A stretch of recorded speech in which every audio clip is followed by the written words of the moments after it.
Hey guys, happy Wednesday. We're here for your strength portion and your WOD today. We're going to start off with a 12-minute Emom. We like these Emoms because it keeps you guys kind of on track to finish an amount of work in a certain amount of time and still get you some rest in there. So it kind of keeps us more consistent. It makes our job a little bit easier from a distance than what we can do pushing you if we were inside the gym. So we're going to keep up with more of these Emoms, and hopefully you guys can just be happy with them and keep getting your work done in the allotted amount of time. So we're going to start off with our 12-minute Emom. The first movement is going to be 12 slow dumbbell sumo deadlifts or kettlebell sumo deadlifts. So he's in that nice sumo position. His back is nice and flat. He's just going to stand that dumbbell up. His hips and his chest were rising at the same time. Good, and he's going right back down. Nice, just like that. So nice and slow. I want you to feel through the movement, the entire movement, and feel kind of every position. So you should feel kind of where you should be at every point in the lift. Good. Nice, Justin. The second minute, you're going to be doing 12 slow push-ups. So I want these to be as perfect of push-ups as you possibly can be. He's going to rise in one piece. So his hips aren't rising before his shoulders aren't rising before his hips. Good. That's a bad example. Here, that's a weird bad example. So he's all coming up in one piece. Nice. So nice and slow and controlled. Your scale for this would be to go to your knees, or if you're really working on your push-ups, take those reps down.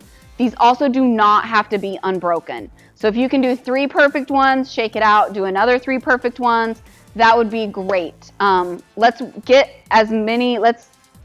get better at those movements that we've all been struggling with anyway now that we don't get to touch a barbell every day. So that's your 12-minute Emom. You'll switch between those 2 movements 6 times, okay? All right, then we're gonna go into the workout. Again, we're doing a lot of these like minute max reps. It's good for you to kind of push yourself, see how long you can hold on to that equipment or hold on to that movement and keep things moving along. So for this one, we're gonna move through 4 different movements. Each movement will be allotted 1 minute of time for as many reps as you can get, and we're gonna go through that 4 times. So the first minute, you'll be doing sumo deadlift high pulls. So we just did our sumo deadlifts. We're just going to add that high pull at the end. So as soon as his hips open, that dumbbell is coming all the way up to his collarbone. So he's not pulling until his hips are all the way open. Okay, you don't want to be early pulling, so it's all nice, just like that. Good. Okay, so that'll be your first minute. You're doing as many as you can. I want you to stick with the one arm. It's too awkward to try to do it with a dumbbell. Unless you have a kettlebell, you could probably do it with your kettlebell if you want to, and use both hands, because we do them a lot with kettlebells inside the gym. So if you have a kettlebell, feel free to use both hands. If you have a dumbbell, I would prefer you use one arm, okay? All right, the second movement are going to be burpees, everyone's favorite.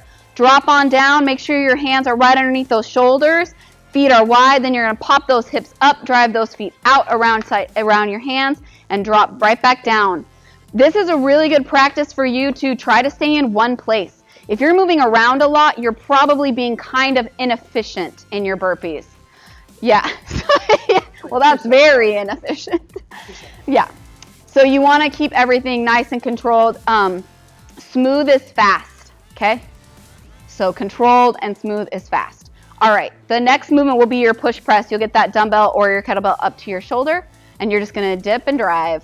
So dip and press up, nice. His biceps ending by his ear. It's coming down to his shoulder every time. That midline is staying engaged. I would switch about every 5 to 10 on your push press depending on how heavy your dumbbell is.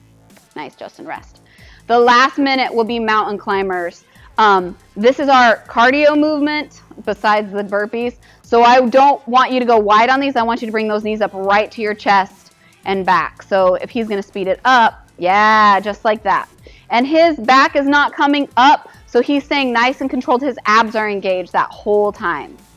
Okay, so we're going to rotate through that for 4 rounds. So you'll end up doing 4 minutes of each movement. If you guys have any questions, let us know. We're at the middle of the week. Let's finish this week out strong. See you tomorrow. Hump day.